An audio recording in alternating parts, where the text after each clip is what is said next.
Sœurs et frères dans le Christ, paix, joie, grâce, amour à chacun, à chacune de vous, au nom de notre Seigneur Jésus-Christ et de la part de Dieu notre Père, en ce lundi de la 3e semaine du temps de Carême.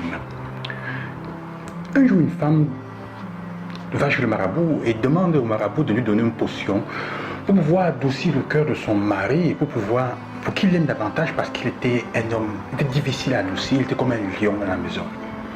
Alors le marabout lui dit, apporte-moi, pour composer cette potion, le poil de la moustache d'une panthère. Après quelques semaines, quelques mois, quelques semaines plus court, la femme revient chez le marabout et lui apporte la moustache. Il dit, mais tu as fait comment pour l'avoir? Elle dit, j'ai pris le temps d'apprivoiser, de m'approcher de lui, de comprendre ses gestes, et j'ai pu m'approcher de la panthère qui m'a accepté et j'ai pu obtenir ce poil.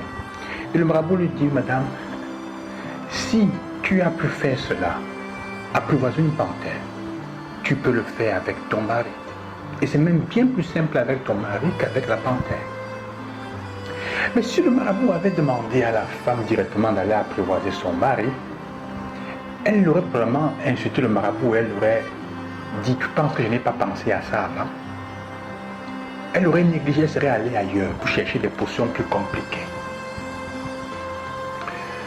C'est l'histoire un peu semblable à la première lecture que nous avons aujourd'hui, l'histoire de ce général araméen qui a envoyé, qui est lépreux et qui est allé chez Élisée pour être guéri. Élisée lui dit, va te laver plonger 7 fois dans le fleuve, de notre fleuve là, hein, va te plonger 7 fois là-dedans.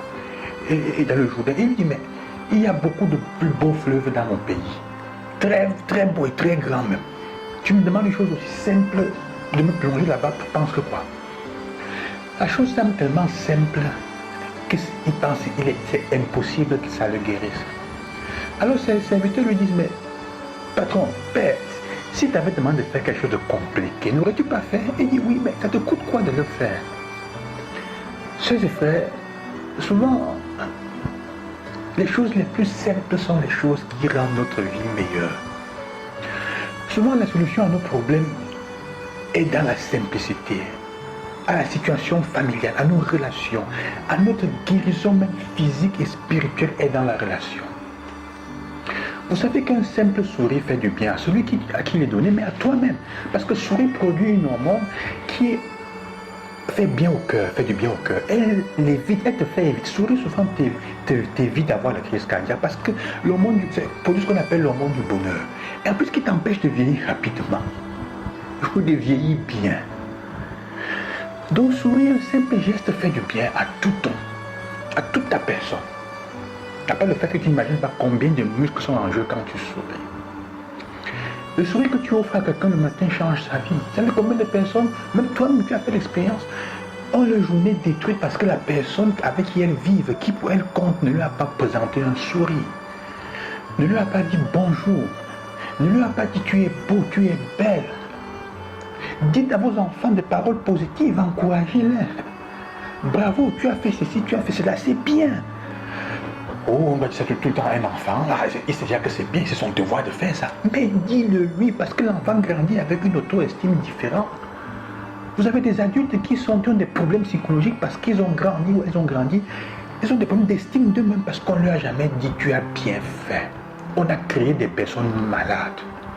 Oh, il aurait fallu simple parole de dire tu as bien fait. Dites-le un peu à vos enfants.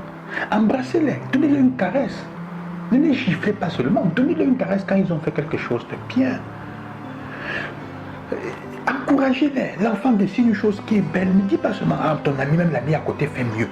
Tu apprécies ce que l'enfant a fait et dis-lui que tu peux améliorer. C'est bien. Faites-le cela.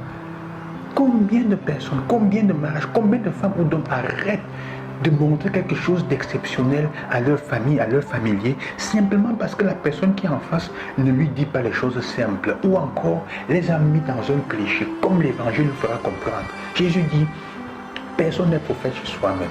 Parce que nous avons déjà enfermé les gens dans un cliché. Oh, est-ce que ma femme, mon enfant, je connais déjà comment ils agissent. Alors qu'est-ce qu'on fait? On jette l'éponge nous-mêmes. Quand nous savons que les gens nous regardent et pensent que nous ne pouvons jamais changer, il n'y a pas de goût à changer, à devenir quelqu'un de meilleur, à surprendre l'autre. Parce que déjà tu sais que la personne ne va même pas regarder ou apprécier. Hein? C'est la question. Donc, Jésus, dans ce contexte aussi, nous veut nous faire comprendre combien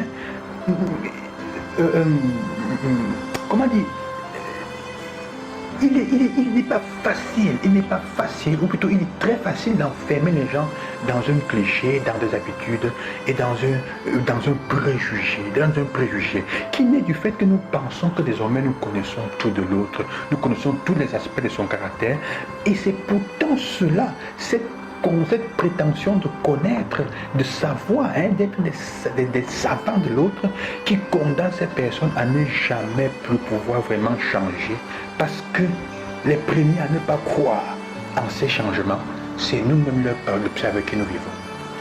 Il y a combien de personnes autour de vous, vos employés avec qui vous travaillez, les amis que vous pensez connaître qui ne peuvent pas changer. Et le jour où ils vous surprennent, même ça semble que ce soit ça hors de l'ordinaire. Le jour où ils vous surprennent, vous n'arrivez pas à y croire. Hein?